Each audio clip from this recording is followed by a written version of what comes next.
Never Again the Burning by Gail Perrigo Hamby, copyright 1985.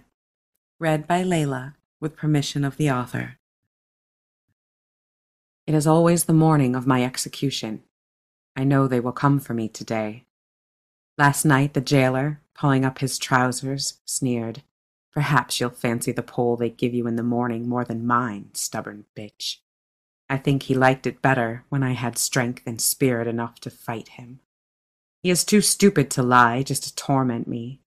I will welcome death, though the dying scares me. I was a healer. How long ago? Oh gods, I cannot think straight any more. And I know that their gross insults to my body will never mend, and the pain is constant. And they have sworn me that I will go to the fire conscious and aware. My goddess, I am sick to my very soul with shame. At the last I gave them screaming what they wanted, mouthed any obscenity they asked. I told them what they told me to say. My sanity remains only because your names go with me to the pyre, and the grave beyond, and only there. Oh, beloved, if I could only see you one last time, that your clean spirit's fire could rid me of this filth and fear. The crowd gathers now. I hear them outside, laughing, festive. God's grant I will be entertaining enough. I wonder if these pious souls who in the past have asked my help will mourn me. Well, I shall be glad to quit this stinking cell. The rats grow bolder as I decline. Oh, mother, give me strength. I hear the guards outside. What, I taunt. 3 of you, all for one small, half-starved wench? Indeed, terrible I must be. They have the grace to look ashamed, the youngest one grown pale and horrified at the sight of me. I delivered his wife of a fine, strong son not many weeks ago, but now I dare not ask how the child fares. Nay, you must carry me or drag me, my fine bravos. These ruined feet will never bear my weight again. I fear I danced too long with your good priest in his fine Spanish boots. They haul me to my feet in the pain. I will not scream again for their amusement. I must go naked, then, to my death before these fools? I would not have them see me so, who danced naked for the goddess, graceful and free, on winged feet, without a trace of shame. Their avaricious eyes defile me, as their twisted priest defiled my body's temple. There are many strangers here in the square, churchmen and villagers from all the country round. I am to be a marvelous, far-felt lesson, I see. They bind me to their stake, too tight, more agony. The splintering pole claws my raw back, my shoulders wrenched and cramping, the rough rope burning my wrists. My legs will not support me, and I sag in my bonds, and I fill with terror as a pitcher with muddy water. A priest approaches. Oh, goddess, must I suffer them even now? The crowd protests the cup in his hands. He exhorts them gently. His sect bears mercy towards all, malice towards none, and might not even such as I be saved at the bitter end? I don't know this one. I fight to raise my head, to spit in his face, for one last shred of defiance. Mother of all, no, not you, here? How have you come, beloved, to trade your green robes for their black, your antlered crown for their cross? Surely I dream. But now I smell your clean scent, and your dear presence cloaks me in peace. Rage fires in your eyes, but your pure love sustains me, strengthens me, and warms me. You brush the hair back from my face. The cup you hold gently to my bruised lips, I gave you at our hand-fasting. Softly you whisper, "Drink deep of salvation, my dear love." And your voice, harsh with unshed tears, rips at my soul, and my own tears begin, and fully do I drink of your deep eyes and the chalice. And the taste of the flying herbs burst upon my tongue. Belladonna, aconite, dark, sweet dreams. They are coming now with the fire. Almost you linger too long, haunted eyes on mine. But as sleep steals over me, I see you melt safely into the throng. I am drifting now. I hear my mother singing far away. Strange, she has been dead these many years. The pain is gone. I am a little girl again. I am safe. My mother is calling me, and I run gladly into her arms. But in the room I have left behind, someone has been careless with the supper, Mother. They must turn the spit faster, for I can smell the roasting meat burning, and the dinner guests are shouting. I wake in a cold sweat and cannot drink from the glass you bring me. O sisters, hear! Our daughters must not dream these dreams. We must defend ourselves, stand with our brothers, and make the arsonists let us be. O sisters, hear! Never again the burning. It's witchcraft.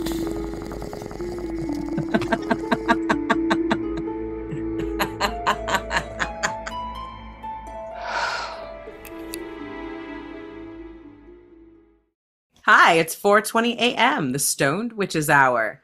Normally, it's time for these two best friends living on opposite coasts of the country to terrify each other with spooky stories from the East and West Coast. But guess what?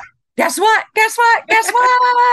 For episode 36, we are both on the East Coast in Salem, Massachusetts. Hell yeah. And tonight we're going to talk about a trio of delightfully wicked witchery, the Salem Witch Trials, a haunting poem by one of my favorite witches on the planet, Super fave, and the witch house in Salem, Massachusetts that was never the home of a witch. I'm your co-host, Layla. You know, I'm high again. Well, I am also Shell. I am in the East Coast. I am in Salem. But boy, what a high night tonight. How you feeling? I'm feeling fabulous. I absolutely love being together with you. We have not been together in a few years, and hanging out with you is just like old times. And we had a blast in Salem. Oh my God. First of all, let's get into the nitty-gritty before we start talking about Salem. You and I smoke a lot of weed when we're together. Holy shit. Oh, yeah. East Coast weed, I found going through New York, I found some of the cheapest weed I have had in forever. I am so jealous. When you told me what you were paying there, like it makes me want to drive back home to New York just for freaking weed. Jesus. Yeah. I mean, I know that I have smoked multiple different kinds this week, but right now I'm smoking on something called Jealousy that I got from Fault. And I'm jealous. It is like a 23% THC roughly. So again, middle of the road, but excellent to get things done. You know what baffles me? What's that? I've spent 40 some years. We won't get into the exact number. I've spent 40 some years living in the great Empire State. I've only been in Massachusetts 2 years. You know, love them both, but very tax greedy places. Very much. You're not going to get any more tax greedy than our beautiful home state of New York. New York. Yes. But we were talking about it the other night. We figured it out. It's literally half price. So how is greedy New York getting half price? I don't get it. There's no taxes yet. What? We're going to say we're going slightly gray market here. It's not illegal. Medical is fully legal and you can buy it in the stores. Recreational is fully legal and you technically can't buy it anywhere. There are ways around it. So right now, I would say that maybe not all the taxes that are supposed to be added on are being added on. So I got this Jealousy for $115 an ounce. Let me give you a little bit of a tax wake-up call here. Let's say, so in Massachusetts, we'll say $60 because, you know, prices are starting to go down. Love it. But the average, you're going to about $60 an eighth. I cannot. That's a lot. No, you're going to die.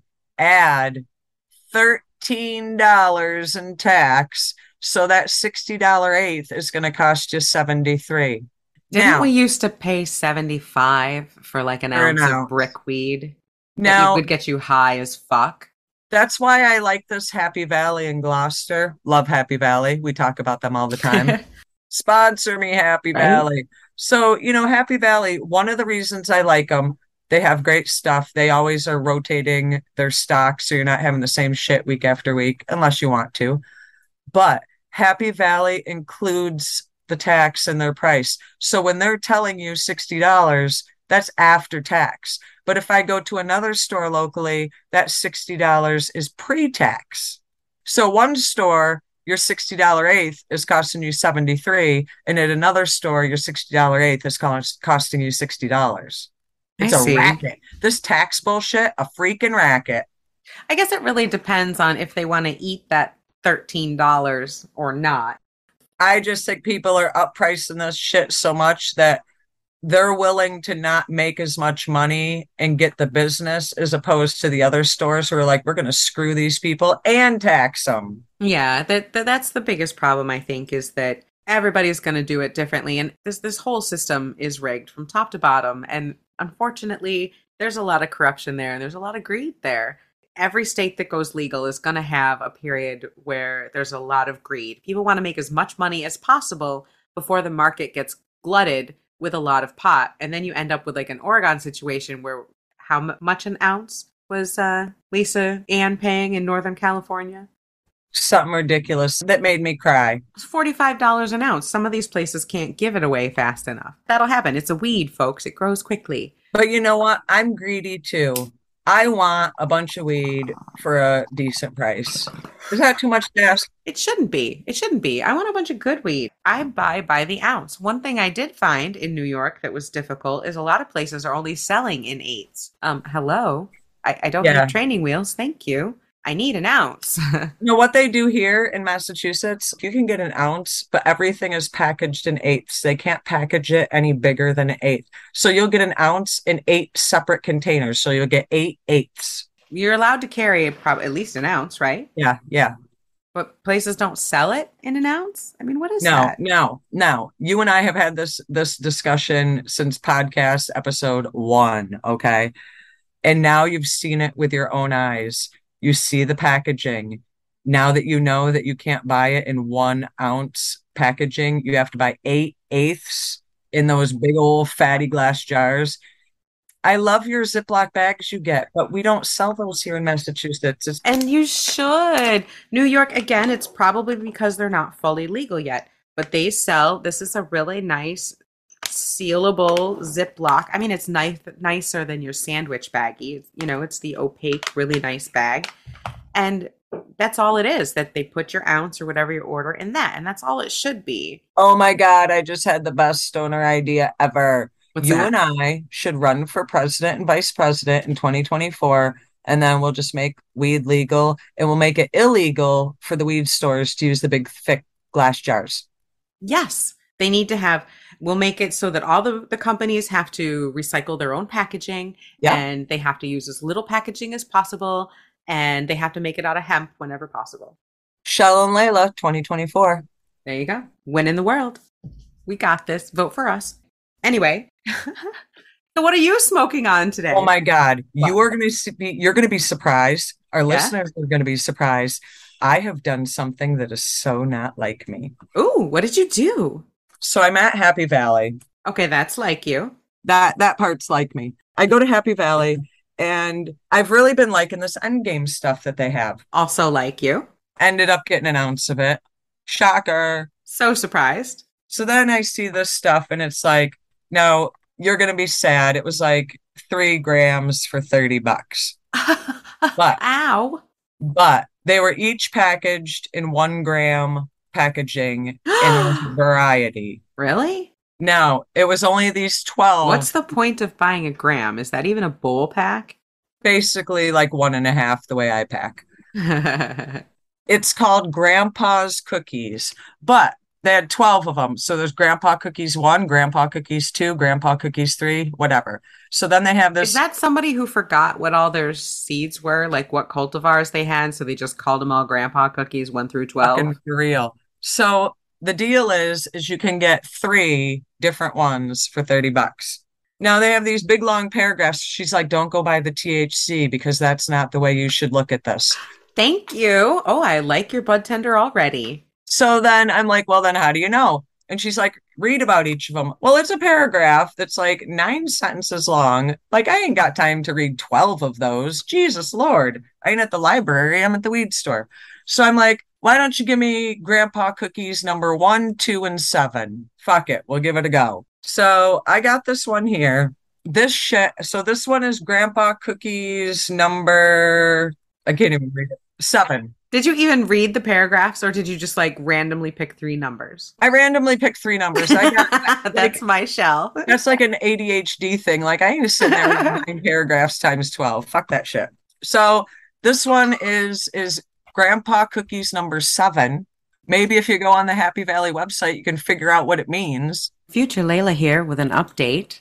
I did indeed go on the Happy Valley website, gloucester.happyvalley.org, and checked on the grandpa cookies. Turns out Happy Valley is doing what they call a pheno hunt. Basically, when you breed cannabis seeds together, your first breeding is going to produce, it's kind of like cats or puppies. You know, if you breed a poodle to a golden retriever, your puppies are going to come out looking like, some will look like faux poodles, some will look like faux golden retrievers, and then you'll have every single kind of mix in between. That's potentially what you can get when you breed cannabis seeds together. Responsible breeders will then take those seeds and they'll take the ones that have the best qualities that they like and breed them back together until they get something that looks a lot more stable. Once you have a couple F1 labradoodles, lab poodles, bred together, the babies start to look a lot more uniform, and the same thing happens in the plant world. So in this particular case, it looks like they are breeding something called Grandpa Cookies, which is Grandpa's Stash and Ethos cookies bred together. So they're trying to find the most popular of the phenotypes. It looks like this cross produces 12 different distinct phenotypes or different looking and smoking plants. Again, you have that purebred poodle and purebred lab. Now you have 1 through 12 of all their different types of babies. So they're asking their customers to try these different type of grandpa cookies and let them know which ones they like the best. And then those are the cultivars they will continue to breed. So future Layla out. But this one is only 23%. And I'm fucking high. Yeah. I think high. We've talked about it before that it's not just the THC percentage. There's a lot of... Yeah, but I know we talk about it before, but I never listen to you. You don't. You always reach for the highest THC first. I do. THC is not always an indicator of how high you're going to get. We think it is because that's what we've been taught to believe it is. You know, I wasn't believing you before, and I was like, yeah, Layla and her THC, yeah. And I'd still go to the store and I'd still get the highest THC. Well, you know what? I was wrong. I'll admit it. You were right. I'm high. Who would have thought it? Yay. I love that. I love that for you. I really do, because there's so much more beyond THC. So many more chemicals and so many more things in cannabis that's good for you. And it's going to make you feel good and get you high. So I'm kind of liking my Grandpa Cookies number 10. Who doesn't love I want to try something called Grandpa Cookies. I really do. It makes me think of Willie Nelson or Cheech and Chong. Aw, God, fuck. They're like grandpas now? What the hell? They're like great grandpas, man. Where the hell you been? Hiding under a rock, apparently. Smoking too much weed. Smoking way too much weed. All right, so now that I got my jealousy going on over here and we're hanging out, let's talk this poem, Never Again the Burning, that I read at the beginning of the episode by Gail Perrigo Hamby. When did you first learn of this poem? Yikes. Holy crap. You're taking it back a minute. This poem was written, let's see. I want to say this was written in 1984 or 1986. Oh, you missed it. 1985. It was written in 1985. Of course, I picked it around. And I read it first. I think I understand you heard it first, right? I heard it. This was actually in the early 90s. Gail had made a cassette tape. Anybody remember cassette tapes, by the way? So Gail had made a cassette tape. She read this poem. It had kind of a, I don't want to call it like a musical background, but there was like a sound background. Was it her that read it or someone else? She read it. I would say this would have been like late 1993, early 94. It shook me to my core. Hearing that for the first time, I don't know, like it changed me or it triggered something, but like it shook me. At the time, she was in the local pagan community we were a part of. She would sell these cassette tapes for a couple extra bucks. So I'd ended up buying one. And I actually would play this when I would do personal private rituals alone every single time. Very, very moving, very, very powerful, very, very touch your soul. I did not have the pleasure of buying a tape originally from Gail. When I first learned of this poem, I was living in upstate, way, way upstate New York in Schenectady, and I was working at a thrift store. I found this stack of magazines called Green Egg, which Oh is my God, remember Green Egg? yeah, a pagan magazine from back in the day. And this was a good 30, 35, I don't know, it was a lot of magazines. And I knew I had to have them. They were marked at like $3 each. I had been taught or heard or read somewhere that you never haggle over magical items. That is actually a good point. Good point. To me at the time, I didn't know anyone else who was a witch. I knew no other pagans in real life. This was before we met. Yeah, way before we met. And so I got done with my shift. I went home. I got a ton of money out of my savings. At the time, there was no way I could have afforded like the $70 or whatever for these magazines, but I had to have them. So I scraped together all my money, looked through my couch cushions, head back to work, and there was someone else behind the counter than when I had left. I'm like, hey, I got these magazines. I'm going to pick them up. And she's looking through it. She's like, oh, these are magazines. Why are these all marked $3? I'll give you the whole stack for $3. No shit. No shit. So it went from being like 25 plus magazines. So it would have been over $75. I got it for $3. Never had to haggle. It was perfect. Brought them home. And the very first one I opened had the poem published, Never Again the Burning, by No Gail. shit, that was in Green Egg? I didn't even know that. It was published in Green Egg. I cried. I bawled. I cried like a baby. Full body chills. I swear I was seeing visions and crying at the same time. It just hit me that hard. So, funny story. Did I tell this on this show before? Tell it again. So I'm living in Schenectady, get these magazines, get struck to my very soul by this poem, and I move to southern tier of New York, and I meet you and other people in the community there, the pagan community. Oh my God, wait, you didn't know that Gail was a part of our community? I didn't know. Oh, that's so great. That's so great. I meet these new witches. I'm having the time of my life. I show them this poem and they're like, oh yeah, we know it. And I'm, what? What do you mean you know it? They're like, oh yeah, we know Gail. I about shit my pants. I was like, what? I remember that. You were like, I remember that. You were like a fangirl. So fangirling. Girl. Big time. And I remember a point where we were like, oh yeah, she's going to be at whatever, the next ritual of that, whatever. And you were like, really? Oh my God. Like she's going to be there, like Gail herself. And we're like, yeah. You're all like, yeah, it's Gail. See, from my side of it, I had met Gail and had been in community and done ritual with Gail prior to hearing the poem. Whereas you were like awestruck by the poem and I couldn't believe it. Better yet, I'm at our local Barnes and Noble getting a book, and the woman who's checking everyone out is decked out head to toe in pentacles and gems and crystals and pagan to the core. Which, if you know upstate New York, that is so not acceptable in our uptight red Republican part of the state. Like, yeah, at the time, being out as a pagan was not a thing, and this woman was out and very proud, and her name tag said Gail.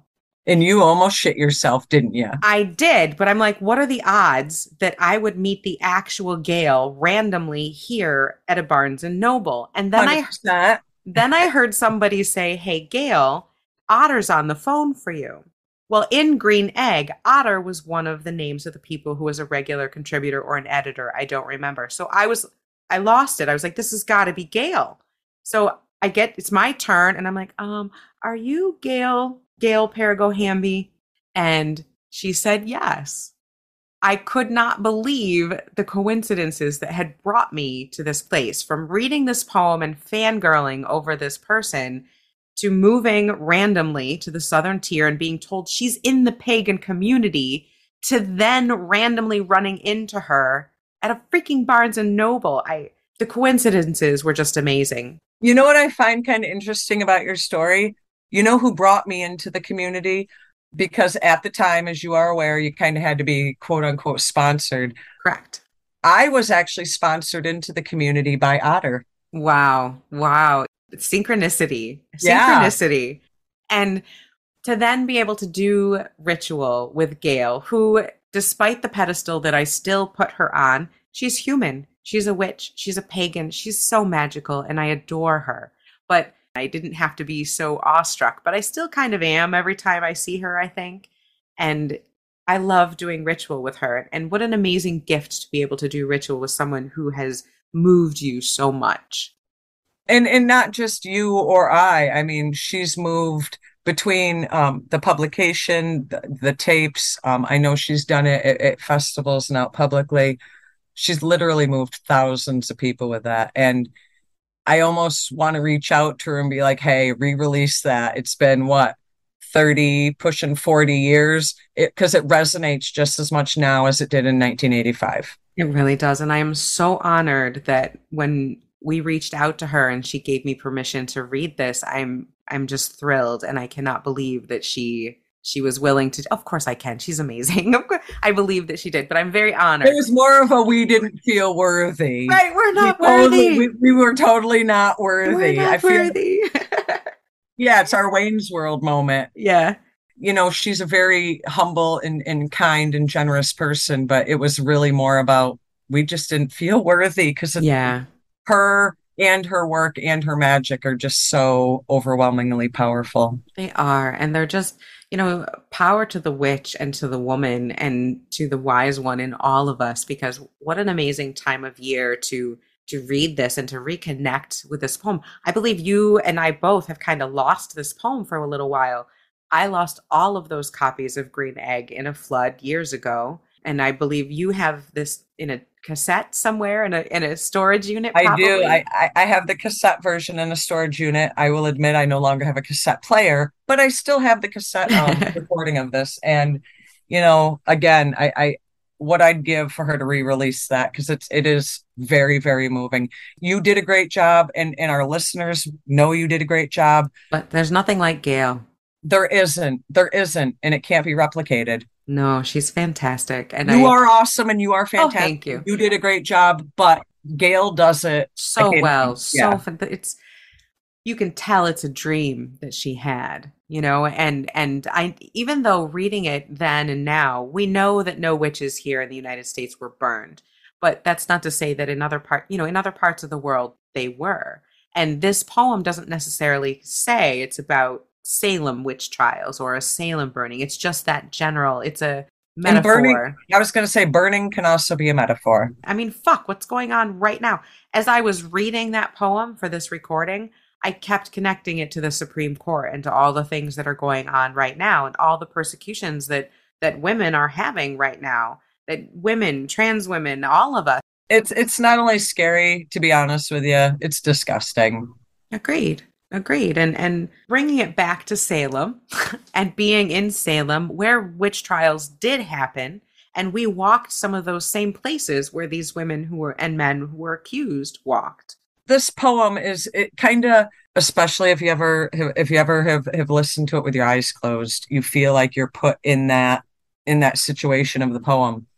So that's why when we wanted to kick off our October in Salem series with this poem, I wanted to take you first to the witch house. Not that there were witches that lived there. It was actually the home of Jonathan Corwin, who was actually one of the judges for the Salem witch trials. When you think of that poem, and then you are legit standing in one of the judges' houses. So powerful. They did those things. Real. They did, and that witch house is pretty much more or less kind of how it was in the 1600s. It's one just in a different spot. Right. It's one of the only structures in Salem original to 1692 era, by the way. And it was 35 feet ahead of where it is now, and it was moved back for Essex Street to be made.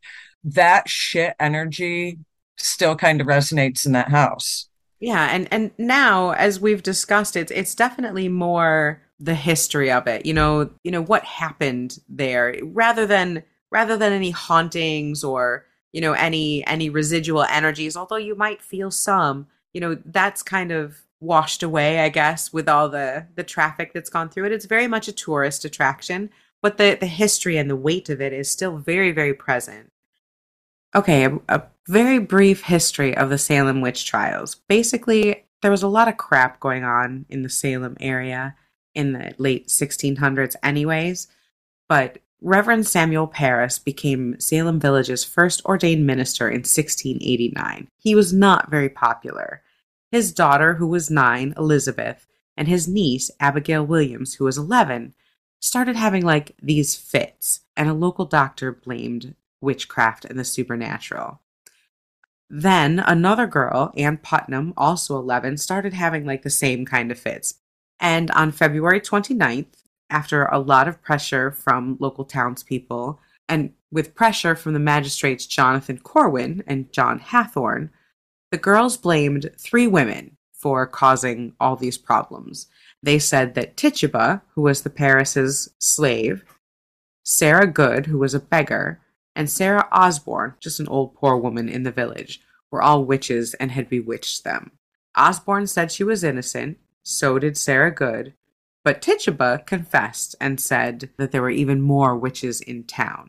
All 3 women were put in jail, and the accusations flew like wildfire around the town for the next few months, even to the point where a 4-year-old, Sarah Good's daughter, Dorcas or Dorothy, was also accused of being a witch. No one was safe. There were dozens of people that were brought in for questioning. On May 27th of 1692, the governor at the time, William Phipps, ordered the establishment of a special court called Oyer, which means to hear, and Terminer, to decide. And this court came up with 3 foolproof ways to determine if someone is a witch. 1, by confession. 2, testimony of 2 eyewitnesses to acts of witchcraft. So basically, you just needed 2 people to say they saw you do something witchy. Or 3, something called spectral evidence, which allowed people to use dreams and visions as hard evidence. A person could say they dreamed you doing something witchy, and that would be enough to accuse you of witchcraft. The very first case brought to this special court was Bridget Bishop. She was found guilty, and June 10th she was the first person hanged on what was later called Gallows Hill, a place now known to actually be Proctor's Ledge. A gentleman named Cotton Mather wrote a letter begging this court to not continue using spectral evidence. The court, of course, ignored this request, and 5 people were sentenced to hang in July, 5 more in August, and 8 on September 22nd, 1692.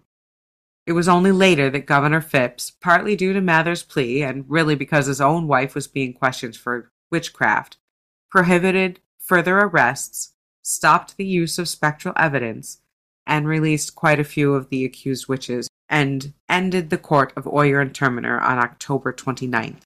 Can I just say, what the hell? That just dawned on me. So they're going to start hanging people and persecuting people on Mabon?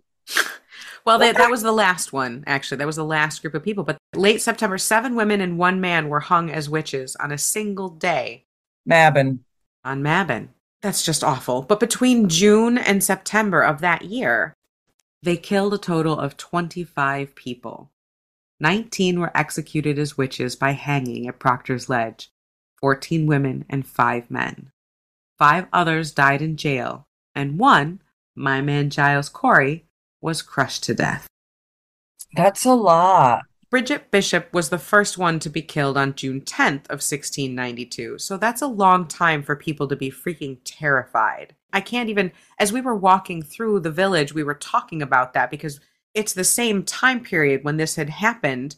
We're here at the end of September, and this is the height of the fear. How scared must these people have been when they first killed Bridget Bishop, and that was so bad that Judge Nathaniel Saltonstall quit he was one of the people that condemned her. And after her death, he decided this was not a good idea, didn't think it was a good thing to do, and he quit.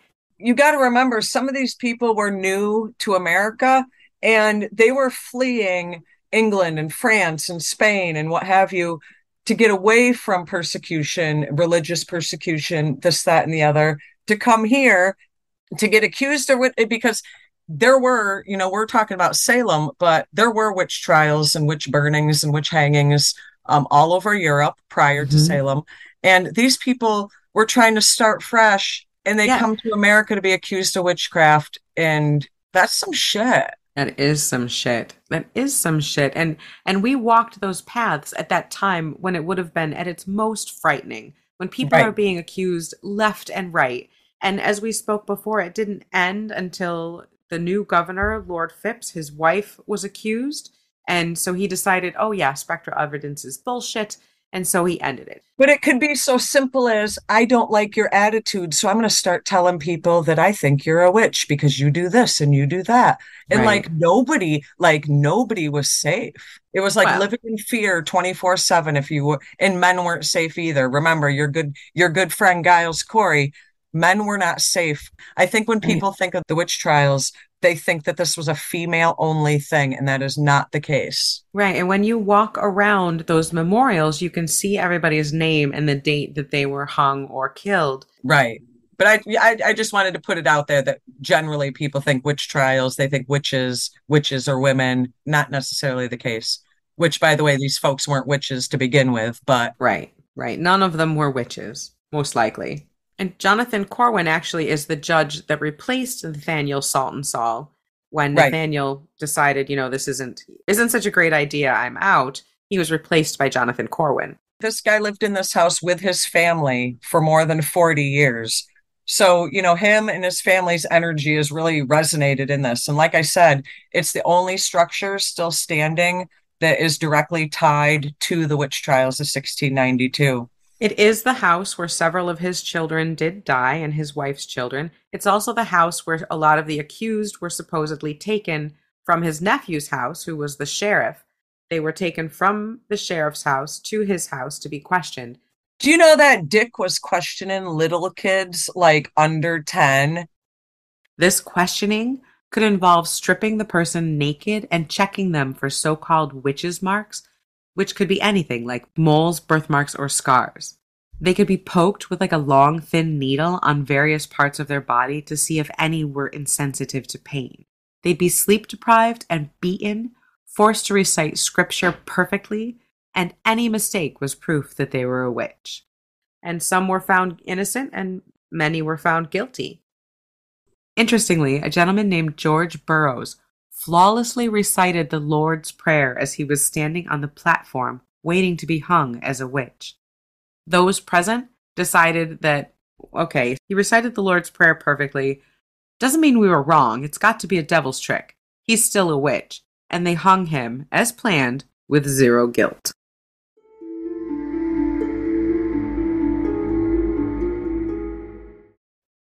I want to go back to, we touched on it real quick. In 1940 something, the house was actually moved 35 feet back.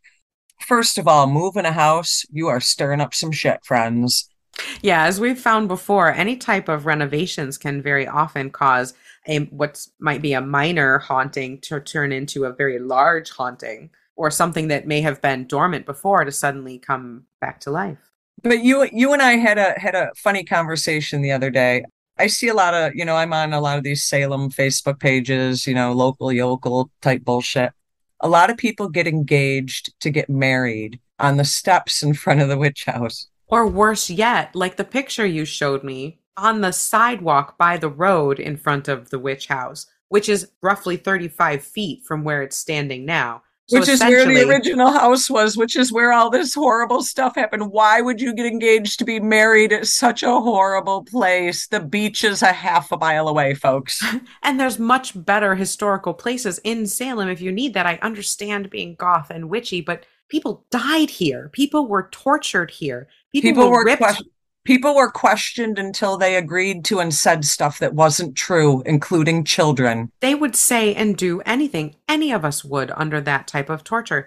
They did all sorts of horrific things to people in that very spot. Why would you get engaged there?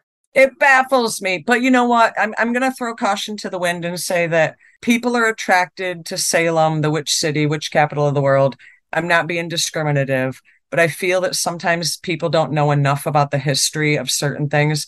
Maybe these people just don't know the house was moved. Maybe they don't take in the horrific things that happened there. That is not a place I would want to tie with my future love and happiness. Agreed. There are several sides to Salem. There's the side that I reveled in as a teenager, going there and meeting real life witches other than myself for the very first time. I went there and the magic of the city and all the witches and the paganism, and it was open and it was everywhere and it was vibrant, and you could obviously buy it for $9.99. Right. But there was real magic to be had there too, and real connections. It was a very magical thing, but at the same time, I was still cognizant that there was a history of people, non-witches, who had been brutally persecuted and tortured and murdered here. And there's two sides of it, and I think you shouldn't really forget either one. Right. I understand the touristy part of it. I get it. I was that tourist here in Salem at one time. Totally get it. But go get engaged at the House of Seven Gables. Get engaged on the waterfront. I mean, there's a lot of beautiful places. Go 2 houses down to the Ropes Mansion from Hocus Pocus, for God's sakes. Oh, my God. Perfect spot. I loved getting our pictures taken there. How fun was that to go to the Hocus Pocus house? In the gardens out back. They were so beautiful. If you're going to get engaged in Salem, the gardens at the Rope Mansion are literally 2 houses down from the witch house. And no bad juju. It's the Hocus Pocus Mansion. It's gorgeous. The gardens are gorgeous. There's a little free library. Bring a book to trade. And there's all sorts of fun things there. How fun. Why? Witchy-wise, I feel like it's a bad omen. I do too. Yeah, witchy-wise, I feel like it's definitely not an auspicious start to a relationship. I would not think so. But, I will say this. For being from the 1600s, I think this house was built in around 1640. This house is gorgeous. I would live in it tomorrow. It's got that lead glass on it. I remember the tour guide telling you something about why the house is black. Yes. That black house. Tell me why it's black again. I don't remember. There's quite a few throughout the city. If you see any of the houses that are like this dark coal black, and we will have a link to some pictures. They look like they're the wood, but black. Yes, it's a special kind of paint that helps preserve the wood and protect it against the elements and the sun and all of that. And they'll tell you about it if you take any of the tours, which I highly recommend. Take any of them that you can. It does help the Preservation Society, and hell, it helps the tour guides tip them well. We're going to switch over into our on-location, not sound room, Shell's backyard. So we'll go more in depth together as we talk about the witch house. Guys, this is good stuff. You just need to hold on to your seat and grab a pipe because you're about to hear some good shit. And listen closely and see if you can hear any crickets, EVPs, or dudes laughing in the background. Or bong hits. Oh, there's lots of those.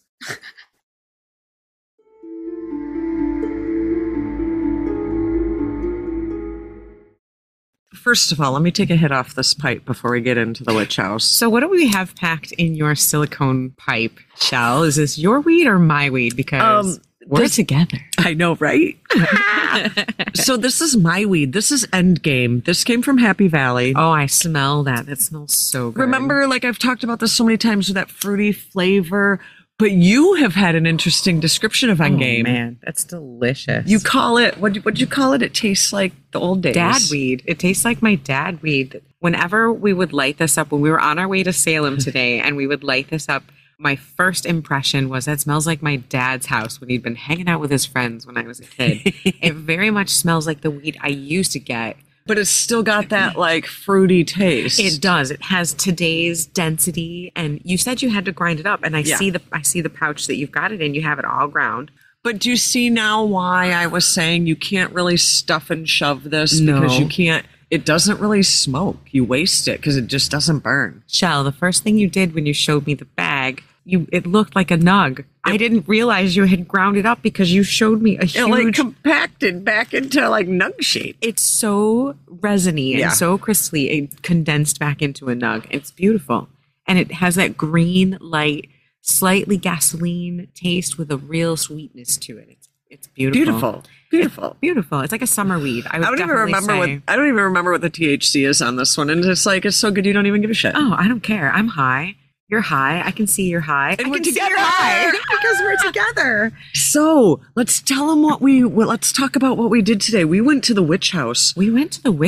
This house is actually called the Jonathan Corwin House. Jonathan Corwin was a judge during the witch trials, and actually the witch house, the Jonathan Corwin House, is the only building in current Salem that has direct ties to the Salem witch trials of 1692. But no witch ever actually lived there. No.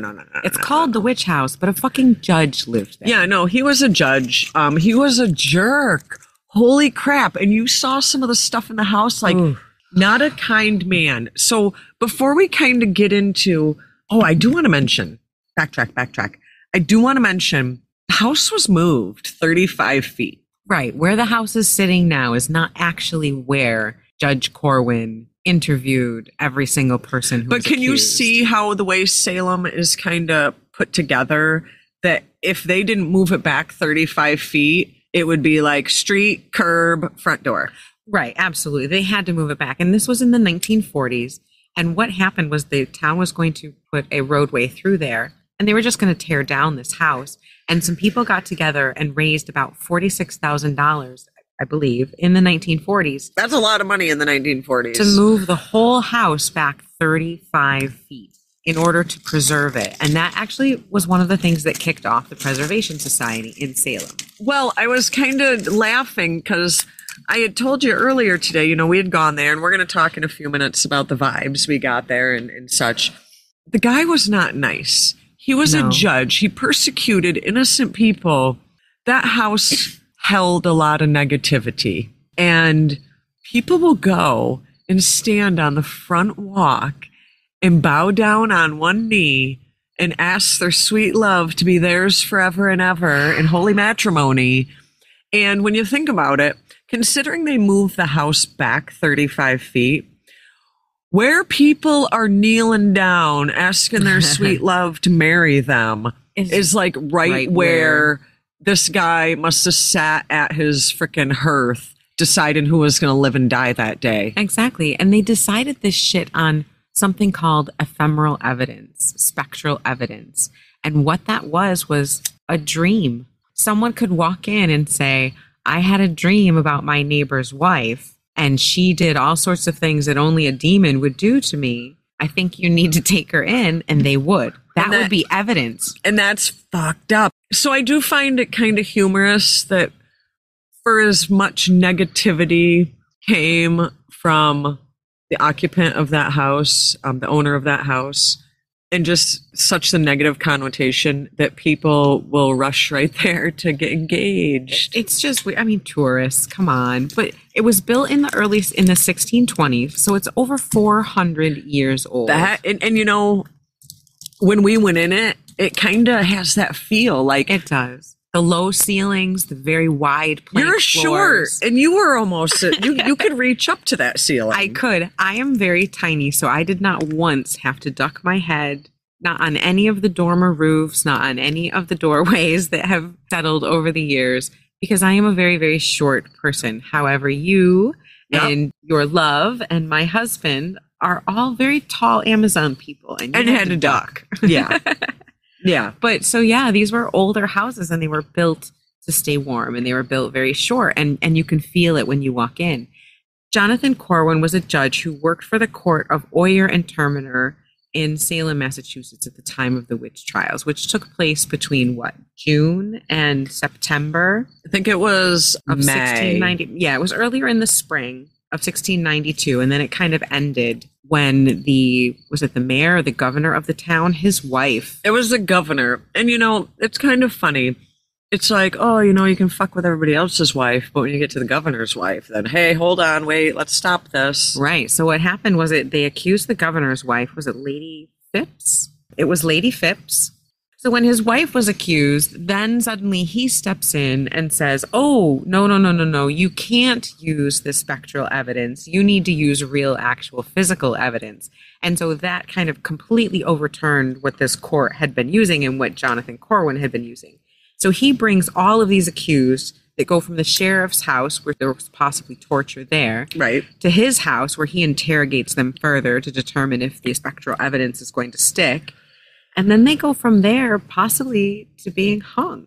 Correct. So this house has bad energy. And, I just, I want to jump into, how did you feel? What energy-wise, the minute you walked in that door, how did you feel? Suffocated. Oppressed is a good word as well. Yeah. I was thinking oppressed. I didn't expect to feel a lot, because a big vibe that I got as I walk around the city is that it's beautiful. The architecture, the history, I love it. I love the witch vibe. It's worn out. But it is worn out. It is touristy. And I love it for what it is. I do love the history of it, even as sad and as horrible as it is. There's beauty and there's interesting things and there's lessons to be learned there, Oh, absolutely. Absolutely. And so I didn't really fully expect to. I know people talk about hearing children. I mean, there were several of his children and his wife's children that died in that house. There was a 4-year-old child that he interrogated in that fucking house for being a witch. How is a 4-year-old a witch? Right? Somebody dreamt about it. Oh my God. Fucking people. But I know people hear children there. I know they see orbs. I know they hear him. But I wasn't really expecting to see much of that. However, when I walked into that room in front of that hearth, just like you said, I could feel that dread creep up my legs. And it was that sense of there's nowhere to go. There's nothing I can do. And I had more of a sense, and like I explained to you shortly after we left, more like from the kids' point of view. And it was, don't make daddy mad. Don't make daddy mad. Like that kind of scared, tiptoeing around, don't want to create any conflict, stay in the shadows, that don't make daddy mad. Like it was very much that, but also in a sense, I felt this very exhausted, like this exhausted annoyance with tourism. Yeah. Why are you in my house? Once I got past that room, like when I first came in, it was oppressive. It was suffocating. I very much, almost like the beginnings of a panic attack where your chest feels tight and you can't breathe. That panicky feeling. Once I got past that first room, I didn't get a lot of anything. It was just like, this is an old house and it was tired. It feels like the energy is worn out of it. Yeah, and I wouldn't be surprised. I mean, the moving of it probably stirred things up, and that's probably where a lot of the sightings and things came from. But, how many thousands of tourists go through it every October? Now, I didn't see anything, nor did I expect to, and that's partially because you cannot go into the house at night. Right. It is a daytime attraction. And with all those people. Right. I mean, get me in that house 11:30, 12 o'clock at night by myself, and then let's talk. I mean, we were there at 10:30 in the morning, and I think they close at 4:30 in the afternoon. So when are people seeing these orbs? I guess is my question. I'm not saying they're not. I'm not negating anybody's experience. But when you're there in the dead of daylight with 50 other people going in and out around you, I'll have to look into it. I know that from the research that I did, it appeared that a lot of these accounts seem to be older. So I'll have to look and see if there's any records of whether they had later times where people could go into them in the past. And I have actually seen online folks that'll go by in the evening hours and after dark because, it's a city. You walk around and they will see apparitions looking at them out the windows. Yeah, that I can understand. Or seeing an orb or a that light is where it on shouldn't be. Inside of the house. Yeah. That is not a reflection from a street light. It is not a reflection from a car sitting at that intersection. Right.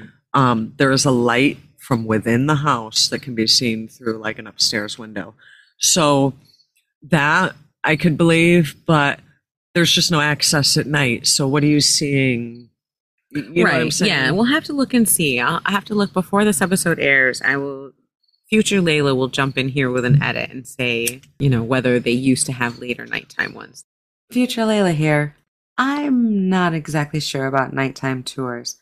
I know there's some that go on at night on the outside of these historic buildings, but I can't find any evidence of nighttime tours allowed in the buildings, and I can find no pictures taken inside the buildings at night. So, I don't know. Future Layla out. But not to say that people wouldn't catch those photos during the day or the evening. And it could have been workers. Could have been. Very well could have been. It also could be people like later in the year, the sun sets earlier. Maybe they're getting a darker corner or something. Right. I do think that some of the nighttime pictures that I've seen could lead one to think that they definitely had seen an apparition through the window. But my feelings definitely, we seem to have the same ones coming in. You definitely got more of the children and right, and I think you might have gotten more of the Corwin himself vibe, or the accused coming in. But in the same respect, I also feel that the energy there and the vibe there, it's kind of worn out. You know, yeah, I agree. It's kind of worn out. Like maybe that vibe 200 or even 100 years ago was a hell of a lot different than what that vibe is today, and I think that it has just been saturated with everybody's energy, you know. But go to it for sure. Go to it for the history. Oh my God, so worth it. So worth interesting. Yeah. Definitely so much interesting things to see there just for the history of it. I mean, it's such an old building. Oh yeah, no, totally worth it. I mean, it's like $9 for adults. I mean, you're not going to get anything cooler for $9. Right. How often are you going to be able to walk through a 400-year-old building with that kind of history? Exactly. And you know, one thing I thought was interesting, you look out the windows. First of all, it's like that lead glass that's kind of warpy to begin with. You're looking out the same windows that someone was looking out 400 years ago. And I even said to you, I'm like, the view we're seeing is completely different because we were looking down onto that main intersection. That's right. Whereas Corwin and his family would have been looking out maybe on a field. But it was just interesting to kind of look out that same window. Yeah, I had the same impression, you know, being up there and looking out those windows. Now, the house is in a style where there's very little ornamentation on the outside and the windows are very, very small. When you're inside, particularly in the spot where we had that conversation, it's almost like a little study or something at the top of the stairs. Right. And we were looking out, there's like 3 windows there, and we're looking out those windows and the sunlight is like pouring in, and it almost seemed like such a pleasant place to have a little office. And that fucker probably sat there deciding to kill people. Then you know what was actually being decided at that desk. Yeah. And looking out that window, you're exactly right. Those windows are exactly in the same place, even if it's not the exact glass. Someone just like us stood right there and looked out those same windows 400 years ago. That's cool. That's wild. Worth $9. Worth $9. Very much so. Very much so. And particularly, again, I wasn't expecting to get that strong of a psychic vibe, and I did get one, and I was pleasantly surprised. But I don't. I think that sometimes when you have this vision in your head of, oh, I'm going to Salem, Massachusetts, and I'm going to go to the witch house, you have an idea in your head of what kind of vibe and how strong of a vibe you might get, and it's not. It's different. It's different than you're going to expect. Yeah.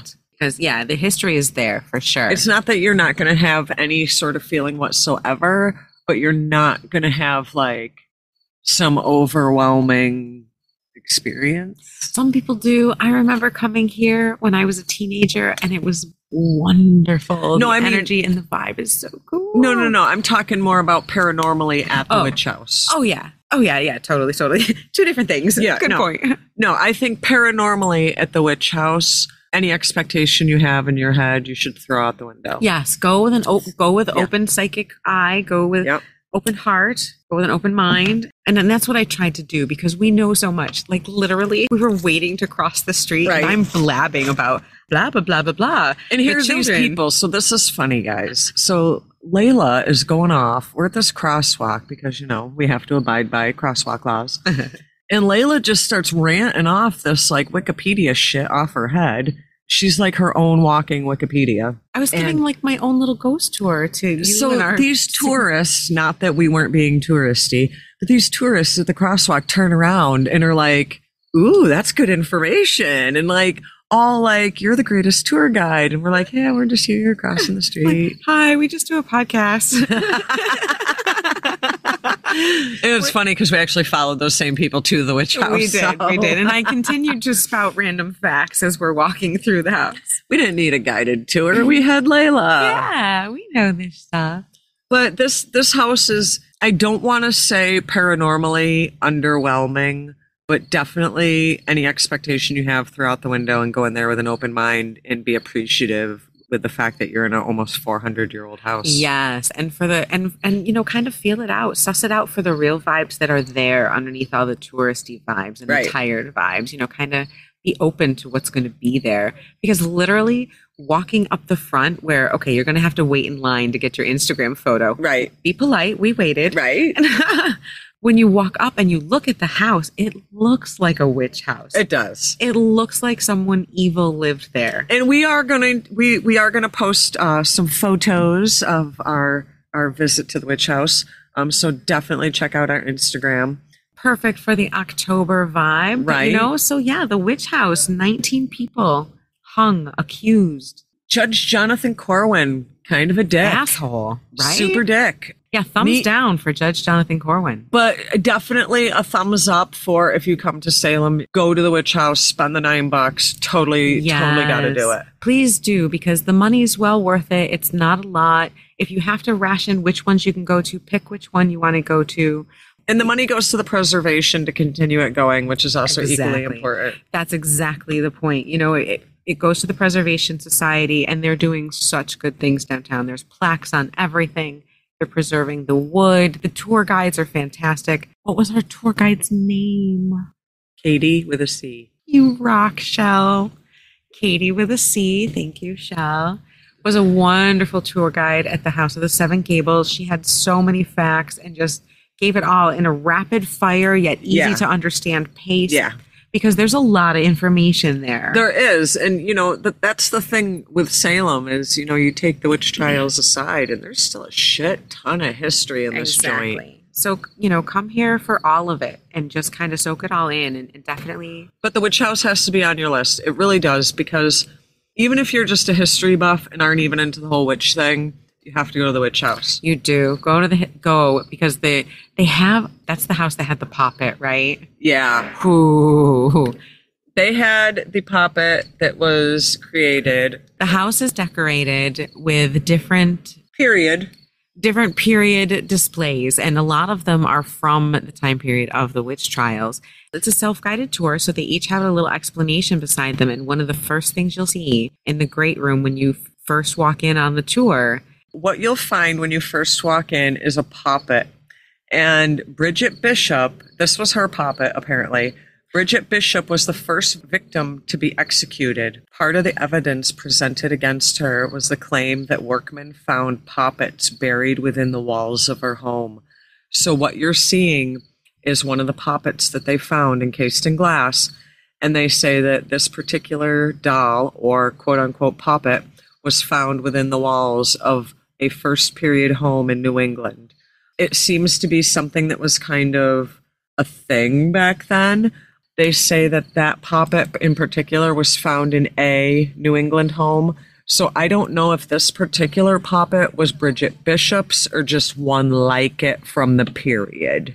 Because she was known for that was brought up at her trial, and that was one of the evidence they used against her. But I mean, it looks creepy. Didn't it look creepy? Very creepy. And the vibe from it I got was not good. Like, I was getting like 1600s Chucky doll.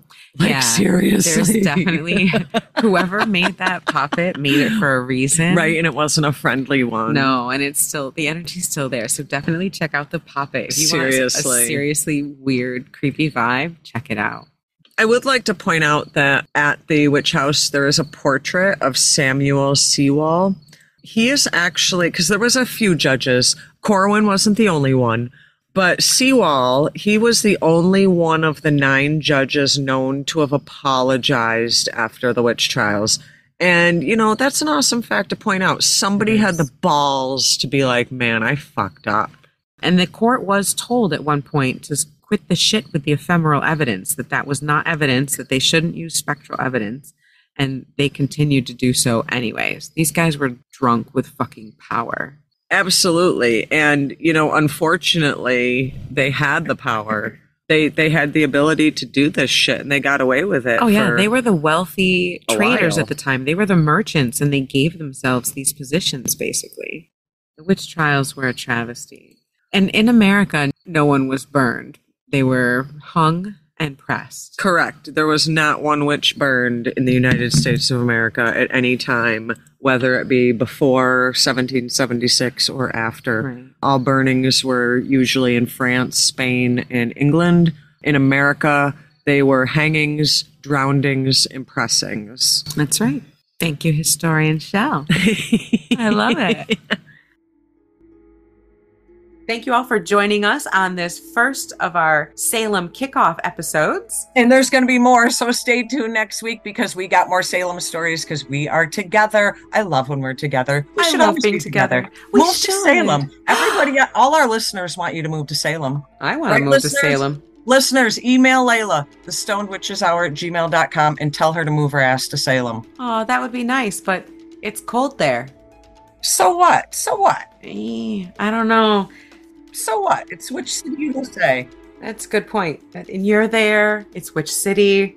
Beaches. Beaches. Well, I guess I'll have to hear what our listeners have to say. But yeah, this traveling witch is definitely on the East Coast for a little while. Stay tuned. We're going to hit up more historical Salem places, more haunted Salem places. Stay witchy, folks, because this is going to be a witchy month. We're going to talk about some ghosty stuff and our paranormal stuff, but it's going to be kind of more in that Salem witchy way. So all you witches, grab your brooms because we're going riding. Stay haunted, stay high, and stay right here for more The Stoned Witches Hour, Salem, Massachusetts edition. Peace out, sauerkraut. Later.